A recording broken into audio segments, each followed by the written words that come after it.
The CBS Radio Mystery Theater presents...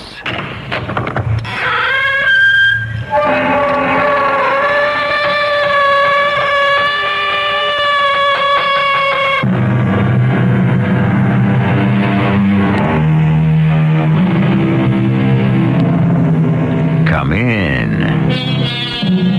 Welcome. I'm E.G. Marshall. We live in an age of scientific wonders. The far-out science fiction of yesterday has become today's reality. And yet, despite these giant strides unlocking the secrets of nature, mankind suffers from confusion and fear. Fear partially engendered by these very scientific advances that are first hailed as triumphs. Why?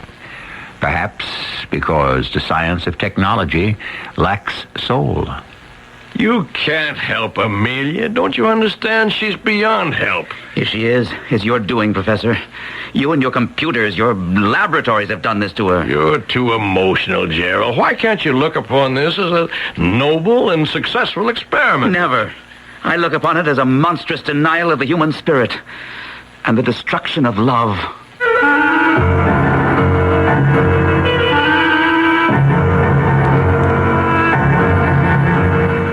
Our mystery drama, Lifeblood, was written especially for the Mystery Theater by Murray Burnett and stars John Beale and Marion Seldes. I'll be back shortly with Act One.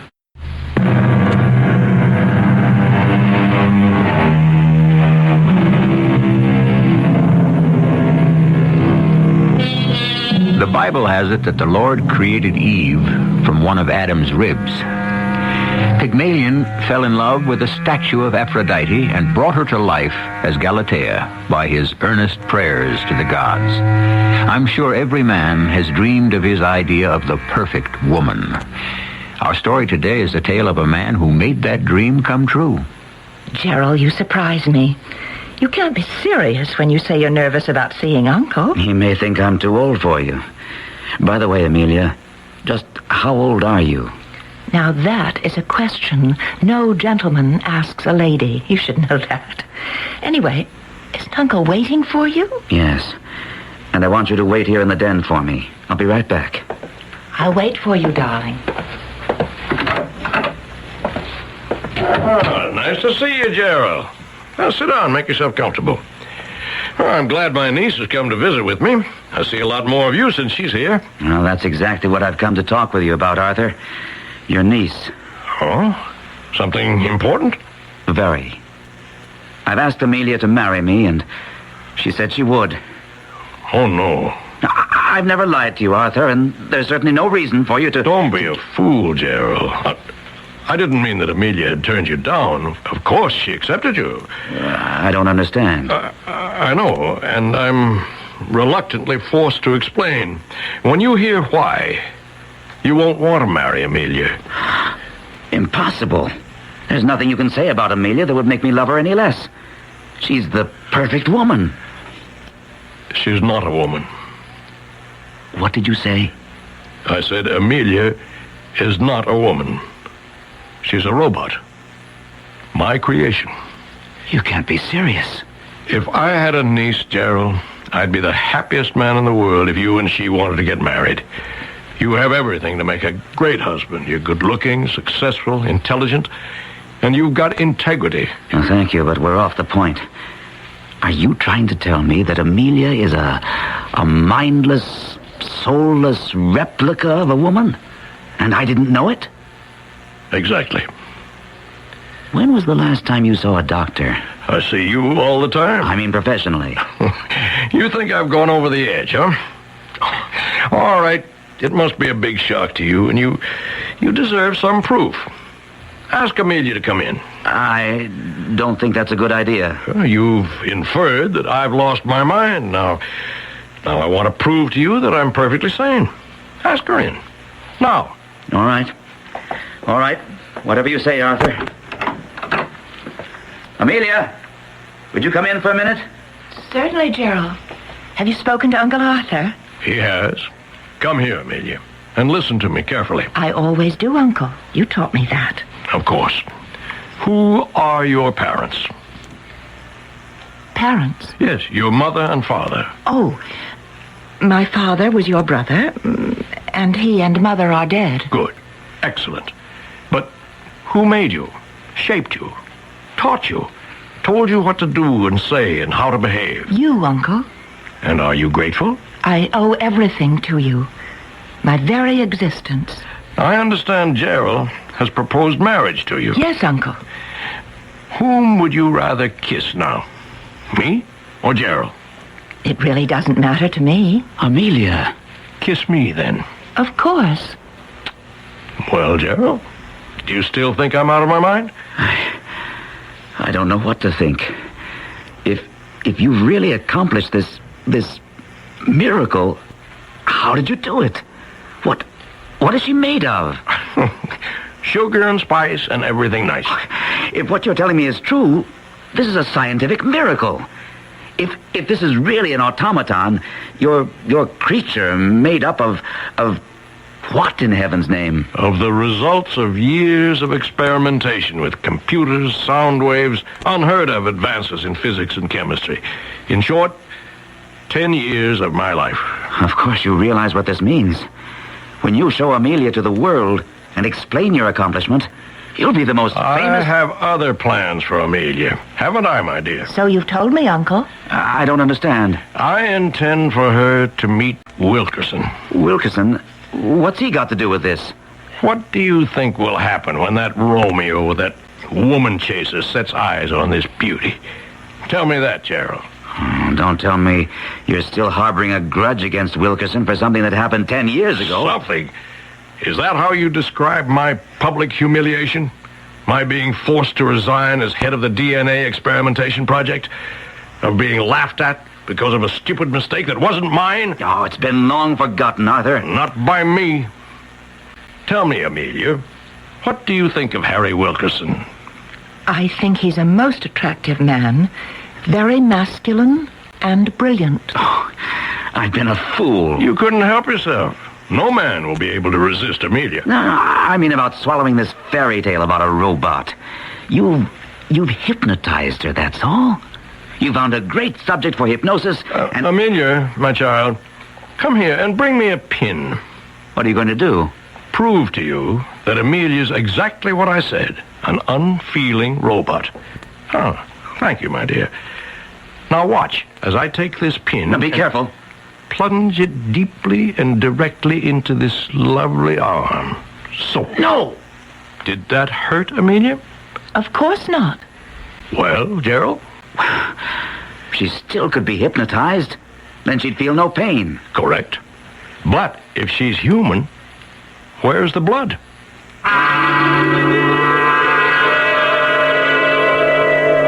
You all right, Gerald?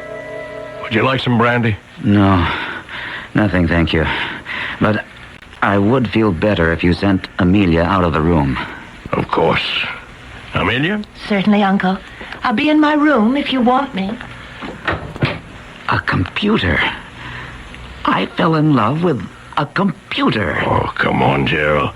I assure you she's far more sophisticated and intricate than any computer. The most advanced computer is childish in concept compared to Amelia. Now you understand why I said no to a marriage between the two of you. I suppose I should thank you. But I resent the fact that you never told me. It was an experiment. I'm no guinea pig. Of course not. I never thought of you that way. But I did want a test. And now that you've seen how successful it was, you can help me by introducing Amelia to Harry Wilkerson. I've got to talk you out of it. Not a chance. Wilkerson's got it coming. For what? Because he failed to stand up and take the blame for a costly mistake on a project that was headed by you? It shows a lack of integrity, but it doesn't deserve the kind of punishment you have in mind. Then you admit it'll work. That Wilkerson will fall head over heels in love with Amelia. No, you're out of touch, Arthur. Wilkinson's already fallen. He's out of his mind about Nita Raven. The ballet dancer? Right. They're practically engaged. So you see that... I'll stack Amelia up against any woman in the world. I tell you, it won't work. You're so blinded by your need for revenge. You can't see it's you I'm protecting. That's interesting. Now justify that. Lord knows what you've created, Arthur. I'm still in shock. But you think you've made the perfect woman, a creature of real flesh and blood, when, as you so graphically demonstrated, Amelia has no blood. And what do you think will happen when that fact is inevitably discovered? At the time, I thought I'd won the argument with my friend Dr. Arthur Moore. But I underestimated the depth of the passion that drove this brilliant scientist. I'd also underestimated his genius. I'll admit I saw much less of Arthur than before, because I never again could feel at ease with the woman, the thing called Amelia. But a month or so after our conversation, he called and asked me over. I appreciate your coming in such short notice, Gerald, but I promised to make it interesting. You remember Amelia, of course. Of course. How are you, Amelia? Flourishing, thank you, Gerald. It's so nice to see you again. Arthur, I can know we... you don't feel entirely at ease with Amelia, but I assure you her presence is necessary. Come here, my dear. Yes, Uncle. You remember, Gerald, you made a very cogent point the last time we discussed the makeup of our charming Amelia. I believe it had to do with blood. And now, I'm taking this needle. I really object to these demonstrations. They leave me feeling decidedly... For a physician, you're uncommonly queasy. I assure you, it won't hurt Amelia in the slightest. Now, I take the needle, so, and behold, bright ruby red blood. See how naturally it flows? Good Lord, Arthur. What have you done? Eliminated the last obstacle standing between Amelia and her introduction to Wilkerson. Go put a bandage on that, my dear. Gerald and I have to talk. I will, Uncle. Is that real blood? Certainly. Would you care to take a sample for testing? No, I'll take your word for it. How in heaven's name did you do it? I'll make a bargain with you. You promise to introduce Amelia to Wilkerson, and I'll tell you how it works. I've told you, Arthur. I don't want any part of this. Wilkerson's engaged. It's definite. He gave Nita a ring, and the date for their wedding will be announced any day now. What's an engagement or even a marriage to a man like Wilkinson? The minute he sees Amelia, he's going to... Suppose I tell him the truth. I'm going to ask you not to. What I revealed to you was given in confidence, and to save you from humiliation. You at least owe me the favor of keeping quiet. But if this deception would... You owe Wilkerson nothing. And if he's really, sincerely in love with this Nita Raven, he won't do anything about Amelia. But if he does, doesn't he deserve to be taught a lesson? Well... I want your solemn promise that you'll keep this a secret between us. Well? All right. I promise. It's so easy to look back on things you've done and say you shouldn't have done them.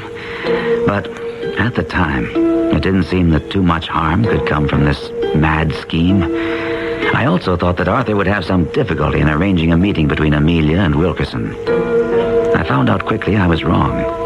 We live in a university town. The university has a large and extensive library, but there's also a smaller private library reserved for the use of a small group of scientists. It was there that Wilkerson first saw Amelia. Now, tell me what a beautiful young lady like you wants with that complex scientific treatise you have there. You must have brains equal to your beauty. Thank you for the compliment. But I'm taking this book from my uncle, Professor Moore. Professor Moore, my old boss. Really? Oh, yes. We worked together on a project some 10 years ago. Let me introduce myself. I'm Harry Wilkerson. And I'm Amelia Burke. You left something out. I don't think so. An adjective? You should say the beautiful... No. The ravishing Amelia Burke. I'm afraid you're an incorrigible flatterer, Professor Wilkerson. Harry. And I'm Amelia. Amelia? I need your help. I beg your pardon? I desperately need help. I absolutely must have some refreshment and some female companionship. Or I shall open my mouth and scream and be barred from this library forever. Oh, we certainly can't let that happen. Can we, Harry?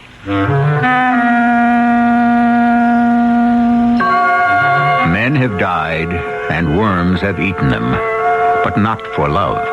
said William Shakespeare, and he was the greatest. However, there have been a number of very fine writers who've written stories about gallant men who have died for love of a woman, but none that I know of who have perished for a robot, at least not yet. I'll be back shortly with Act Two.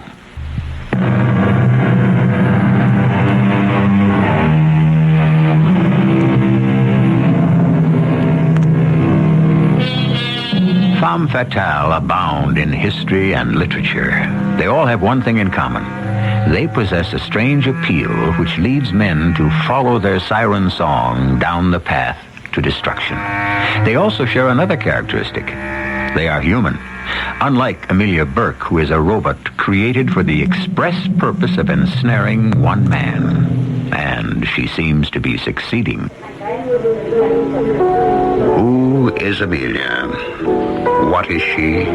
I'm a woman, Harry. Really a very simple, predictable woman. Oh, let me contradict you. As a man who's not inexperienced when it comes to women, allow me to say that you're completely unpredictable and almost unknowable. If you're trying to confuse me, you're succeeding. All I know about you is that you're the most beautiful and charming woman I've ever met. Thank you.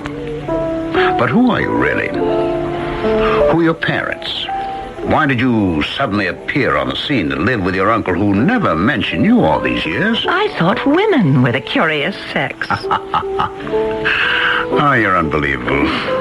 We've been seeing each other for 2 weeks, and you've never asked whether I was married or even engaged. Not a single question why we always meet in these little out-of-the-way places. The important thing to me is that we're together. I couldn't have said that better myself. But don't you sometimes long for a little more privacy? That might be nice. I figured you might feel that way, so I spoke with a good friend of mine, a fellow who can keep his mouth shut, and I've arranged for us to have the use of his apartment this Friday afternoon. He's going out of town for the weekend. How does that sound to you? Like everything else you say, Harry. Very nice. Amelia, my darling, you're wonderful. Just magnificent. Thank you, Uncle. Now, I think we ought to recheck your programming for the big date you have coming up on Friday. Who the devil is that? Just sit there, Amelia. I'll get rid of whoever it is. Gerald, it's a pleasure to see you, but you've really come at a time I'm when... sorry if I've interrupted anything. It's important that we talk. Important to whom? To you. Oh. This thing with Wilkerson has gone far enough, Arthur. As a matter of fact, it's gone too far. Well, that all depends on the point of view. Now, I'm not here to argue. I'm here to tell you, Arthur, that you must stop it now. Well, we don't like that very much, do we, Amelia? No, Uncle. Unless you stop. I intend to tell Wilkerson the truth. Calm down a minute, will you? I don't want to hear any of your pseudo-rational... Gerald, if Amelia were a real, as you put it once, flesh and blood woman, would you interfere? Come on, answer, would you? I refuse to answer any hypothetical question. Then I'll answer for you. You wouldn't. And why wouldn't you? Arthur, I've already told you. Because it wouldn't be any of your business. But just because Amelia is something out of the ordinary, you consider it your duty to warn Wilkinson, or better, to make him aware of what Amelia is. I intend to tell him, if that's what you mean. Believe me, Arthur, I'll do it. I believe you, even though you're breaking a solemn promise. But have you ever thought of what Wilkinson will think of you when you come to him with this preposterous, incredible story? I'll make him believe me. You know better. And what's more, I'll see to it that Wilkinson will think you're jealous, that you want Amelia for yourself.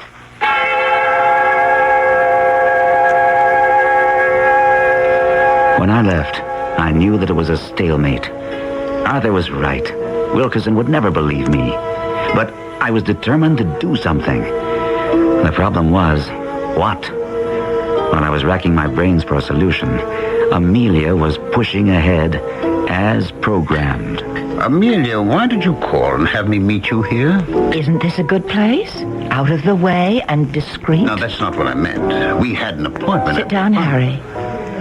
I think we have a lot to talk about. Whatever you have to say could be said better at the apartment. I'm sure you think so, Harry. You've changed. What is it? Has something happened? How is your fiancée? Her name is Nita Raven, if I am not mistaken. Oh. Well, I knew it had to happen sometime. It was too good to last. Now you understand why I didn't come to the apartment and why I won't go to the apartment. I didn't know you were engaged. I am. And her name is Nita Raven, but that doesn't mean I'm not interested in other women. Particularly someone as fascinating as you. Does Nita know about me? Of course not. But it's all right for me to know about Nita? I didn't tell you about her. Why not? Because you're too important to me. I was afraid that what's happening right now would have happened much sooner. Nothing's happening. Yes, that's what I mean. Oh, Amelia, we're two adults. You like me. Now, don't try to deny it. I see it in your eyes, the way you talk to me. And I am crazy about you. Now, let's forget about everything else and get over to Bob's apartment. You make it sound so simple. That's because it is. You belong to someone else. No one belongs to anyone else. Have you ever discussed that with Nita? Certainly. She knows that when we get married, we both don't stop living. She knows I'm not going to stop admiring beautiful women simply because I'm married. You may admire me to your heart's content, and you can do that here just as well as in your friend's apartment.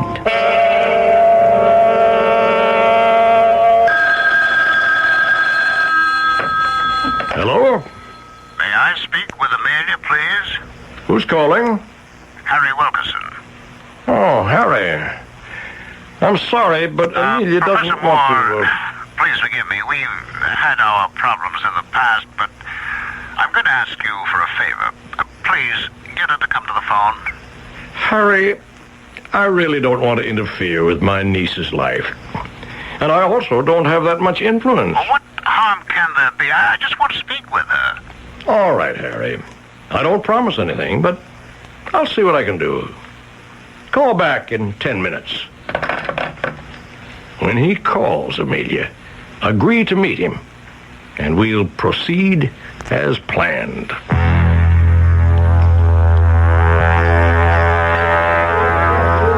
Amelia, I hope you notice where we're meeting. Very nice. A pleasant change. You haven't thanked me for coming.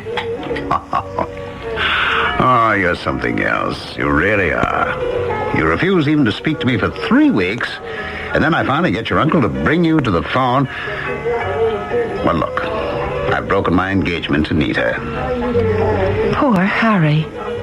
I don't want your sympathy. I want your love. My love has to be earned. And don't you think I've earned it? These past 3 weeks, I did everything I could to put you out of my mind, and look what happened. I don't know. Oh, I'd be driving to my laboratory. I'd see a blonde head in a taxi cab of another car, and, well, I couldn't wait to pass the car to make sure that it wasn't you. Do you know how many times I run across a street because I thought I caught sight of you on the other side? You sound angry. Well, I am. This never happened to me before. Not even with Nita? Let's forget about Nita, shall we? How did she take the news when you told her the engagement was off? I did not come here to talk about Nita. I'm here to tell you that we're having dinner every night this week and that we're spending the weekend at Lake Ferris. We're invited by some friends of mine who are anxious to meet you. I have plans for the weekend. Cancel them. I'm afraid I can't. Oh, really? I can break an engagement, but you can't even change an appointment? You seem to be under the impression that I asked you to break your engagement. Look, I think it's time we leveled with each other. You never asked me to break my engagement, but you made it perfectly clear that the only way we could have any relationship was if I gave up Nita. I was honest with you about my feelings. You can't fool me about yours. I know you're attracted to me. You going to deny that? No, I am attracted. All right, now we're making progress. I've broken a commitment, and I expect you to break... Why do you make this sound like a business deal? I thought you were more romantic. Well, I'm upset. I've never felt this way about any woman in my life, and at the same time, there's something about you that bothers me. I think you made a mistake. What?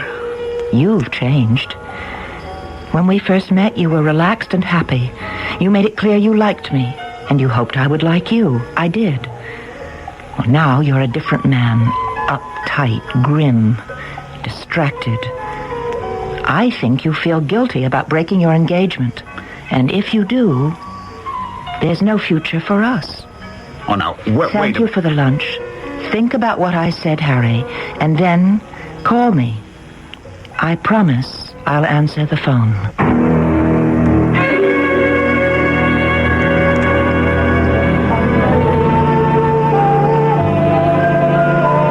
For someone so hung up on romance, you don't dance very close. I'm sorry.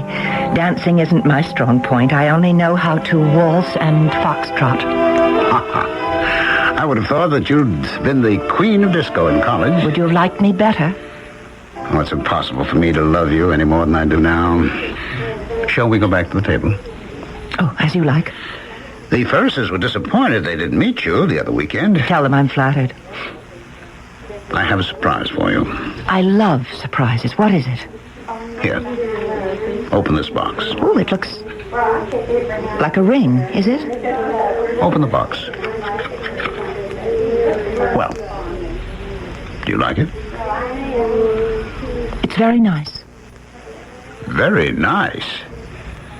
That's an engagement ring. I'm asking you to marry me. I realize. That's all you have to say. I realize. I'll bet I'd get more reaction from a robot. Don't you ever say a thing like that. Never. It's disgusting. Well, a reaction at last. You are exquisite. Promise me you'll never use that word again. What's wrong with exquisite? It's nothing to joke about. You know the word I mean. I can think of a lot of words some ladies might object to, but... Harry! All right. It will never pass my lips again. Now slip on the ring. We'll seal our engagement with a kiss. Harry, I know you're going to think this is silly, but this isn't the ring I wanted. Darling, if you knew how long I searched it's for it... beautiful, but call me sentimental. The ring I want is the one you gave Nita. Oh, come on, Amelia. Nita's out of my life. I'm not going to ask for the ring back. If she had any pride, she'd give it back. Well, forget it. I'll get you any ring you want except that. That's the only way I'll really feel sure of your love. I want the ring that Nita has. Otherwise, we're not engaged. A famous poet commenting on the human race wrote, "The female of the species is deadlier than the male." I don't think anyone can question that some form of robot is a definite part of man's future. But are we going to have to apply the same yardstick to the automatons? We should have the answer when I return with the final act of Lifeblood shortly.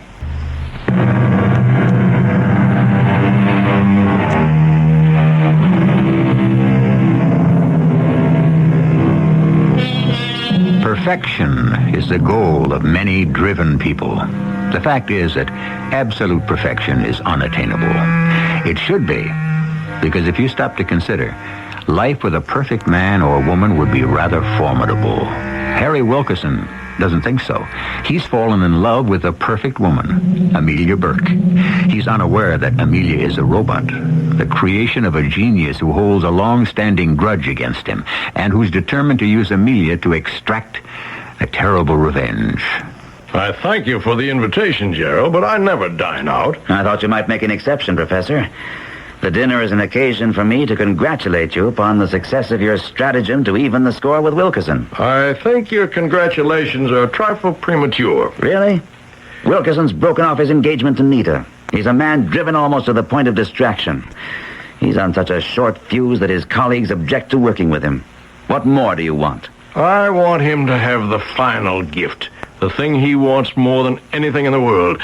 I want to see him married to Amelia. But he hasn't seen or spoken with Amelia in a month. And she's seeing other men. You seem well informed. Have you talked with Wilkerson? Yes, but not about Amelia. She's a subject he refuses to discuss. I've tried.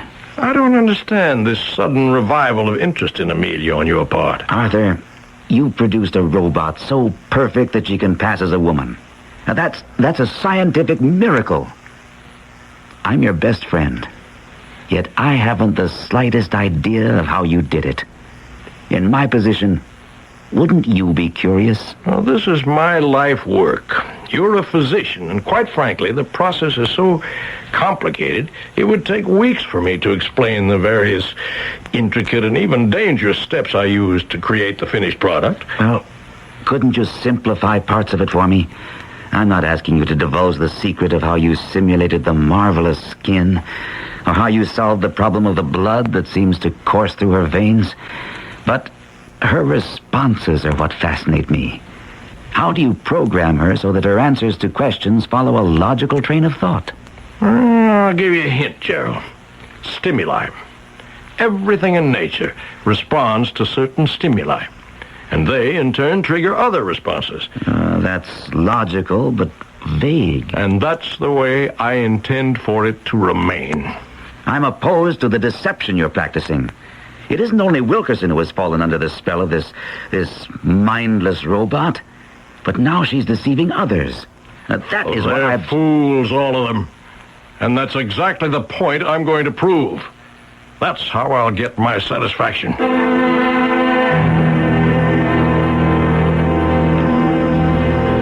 Of course, Arthur was right. After long hours considering how I could expose Amelia as a robot, I hit upon the idea that the weakness was Amelia herself. Because of my own experience with her, I had some understanding of how she'd been programmed. I felt that perhaps I could disturb her pattern enough to expose her. But I had to get her alone. Now, Arthur rarely went out. He monitored her phone calls. But I knew he would attend an important lecture on DNA and cloning the following night. So I called and got her permission to visit. It's so nice to see you again, Gerald. Have you missed me? How could I not miss such an interesting person as you, Amelia? You're much more interesting than I. Did your uncle tell you to say that? My uncle? Amelia, I know who you are. Or rather, what you are. Of course you do. You're Uncle Arthur's dearest friend. How do you know that? The way I know everything else. I just know it. Well, what do you and your uncle talk about? Can't we talk about us? We can. But I'd rather have you tell me what you and your uncle talk about. We don't talk about much. Are you fond of your uncle? I love him. I owe him everything. What do you do when you're alone with him? Mostly we listen to records. What kind of records? All kinds. Music, talk. Oh, lots of talking records. That's how I learned to dance. Talk or music? Both. That's how you learn everything, then? Through records? I beg your pardon? Don't you think it might be nice if I made some records and we listened to them? I'd enjoy that. Oh, excuse me. Hello? Oh, Harry, what a delightful surprise. Of course I mean it. I mean everything I say to you. That's ridiculous. We're not playing a game. There's no winning or losing. Of course I missed you. Yes. Yes. I'll be there. Was that Harry Wilkerson? Yes, and he has wonderful news. I'm sorry, Gerald, but I must leave now. I'm going to meet Harry. You can stay and wait for Uncle if you like. I'm sure you understand.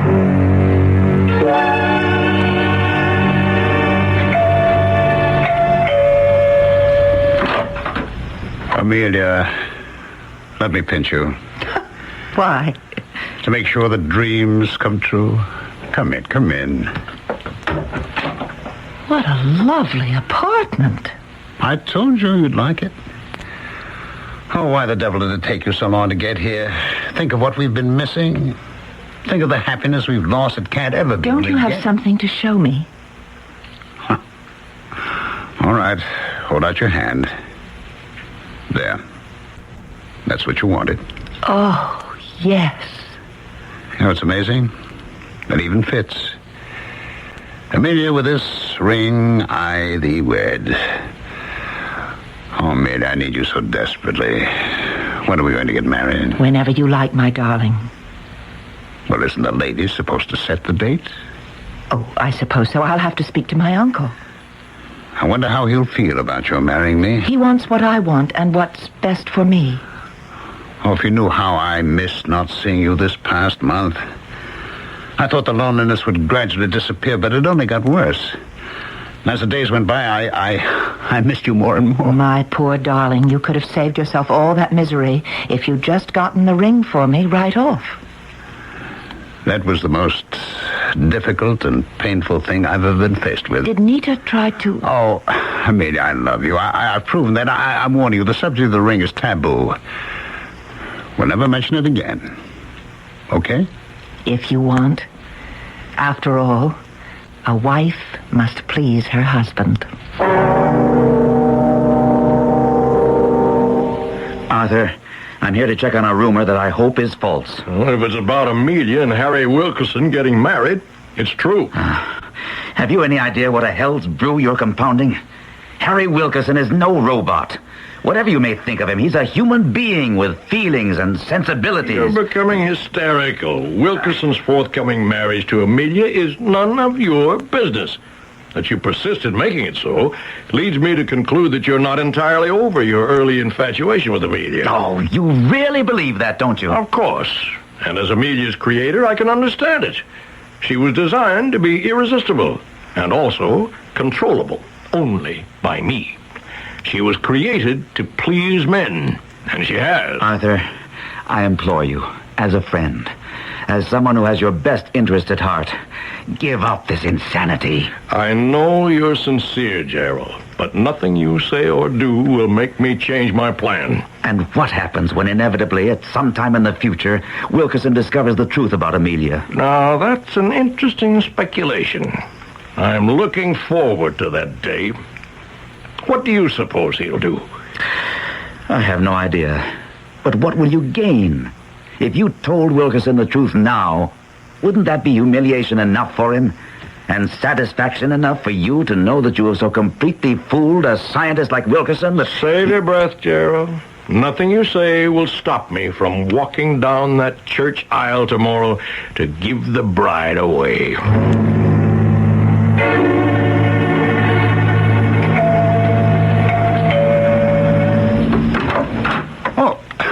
Gerald, well, you've caught me at a terrible time. Didn't you know that I'm getting married in an hour? Not if I can help it. What the devil is this? Harry, your marriage to Amelia will be a disaster. It's simply a plot on the part of Arthur Moore to make a fool of you. Have you lost your mind? Amelia is a mannequin, an automaton, a robot, programmed by Moore. Gerald, I can see you believe that. I'm sorry for you. I don't know what's caused this aberration, but I'll prove it to you. Look, I'm meeting my best man in 45 minutes. I'm already late. If you're a scientist, you'll at least let me prove the truth of what I'm saying. Well, how do you propose to do that? And just meet me at the church in half an hour. But don't let Arthur Moore or Amelia know that you've arrived. I'd conceived a wild plan, but it was the only thing I could dream up. I raced to the church, praying that Moore's eagerness would have him bring Amelia early. When I saw I was right, I stopped in the minister's study briefly, and then entered the room where they were. Gerald, what a surprise. Come to say a last fond farewell to the beautiful bride? Something like that. And also to ask you... No more pleading with me to... Oh, excuse me, I see that I'm wanted in the minister's study. I'll be right back, my dear. And don't be too nice to our dear friend Gerald. Amelia, come with me. Where? To meet someone you know and like. Quickly now.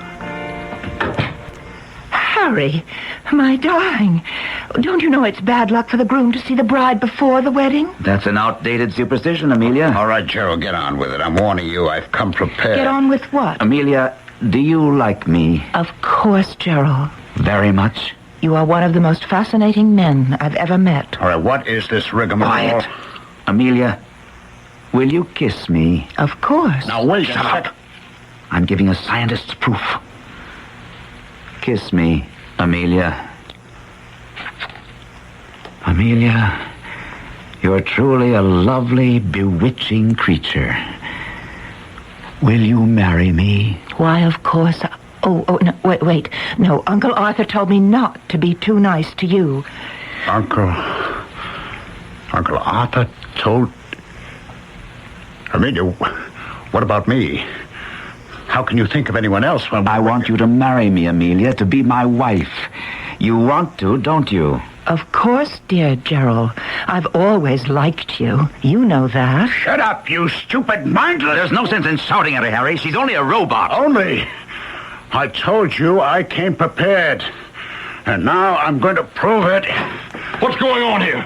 Wilkerson, what have you lost your mind? Put that knife down. Not until I've destroyed your monstrous creation. Now watch while I rip her insides out. Stop him, Gerald. Somebody. There! Right where your heart is supposed to be, and there! And there! Stop it! Stop it, Harry! Stop slashing at Amelia! Look! Don't you see? The professor is bleeding also. Gerald, maybe you were right. Harry, get an ambulance here immediately. Move, man! Too late, Gerald. The knife has gone too deep. Too much loss of blood. Don't talk, Arthur. It doesn't matter now. You see, I was telling the truth when I said I gave 10 years of my life to Amelia. I did give her life, Gerald. My own life's blood. The story never made the newspapers. When the coroner told the district attorney that Amelia was indeed a robot, the state felt there was no way they could prosecute Wilkerson for murder or even manslaughter. Until now, I've kept quiet. But I never stopped wanting to tell the story to the world.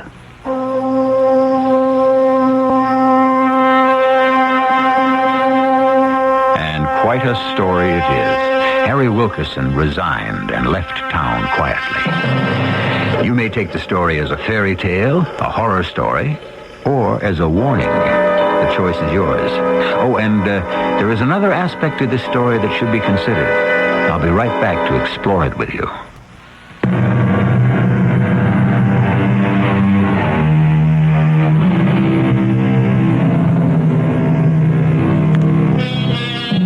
We know that the district attorney felt the state couldn't prosecute Harry Wilkerson for the murder of a robot.